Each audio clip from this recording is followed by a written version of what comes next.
আসসালামু আলাইকুম ওয়া রাহমাতুল্লাহ। সম্মানিত কোয়েল পাখি খামারি ভাই বোন, ব্যবসার একেবারে শেষ প্রান্তে অর্থাৎ যেভাবে আপনার কোয়েল পাখির বেচাকেনা হয়েছে, এখন ডাল সিজন চলে আসছে।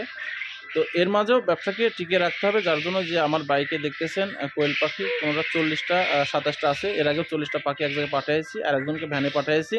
এখন এইভাবে ২০টা ৪০টা স্থানে বিভিন্ন দোকান বিভিন্ন খামারে যারা চাবে তাদের সঙ্গে যোগাযোগ করে এরকমভাবে নিজে আমি নিয়ে যাব। এই যে আমার বাইকে করে আমি এখনই রওনা দিব। এইভাবে যখন করা যাবে তখন কিন্তু আমার ব্যবসাটা টিকিয়ে থাকবে, স্থায়ী থাকবে, রানিং থাকবে। যখন ব্যবসা রানিং থাকবে তখন সামনেবার আবার ১ম পর্যায়ে ব্যবসাটা ভালোভাবে চলবে। আর যখন আপনারা একসময় ব্যবসা ভালো চলেছে, তো এখন বন্ধ, তো আপনারা তখন বন্ধ করে দিবেন। যখন এরকম ঝুরুক করে কম বেশি পাখি আদান-প্রদান বন্ধ করে দিবেন, তখন খামারটা কিন্তু অনেকটা দুর্বল হয়ে যায়। খামারকে সতেজ, প্রফুল্ল এবং টিকিয়ে রাখতে আপনাকে এইভাবে কম বেশি করে পাখি ডেলিভারি করতে হবে। আসসালামু আলাইকুম।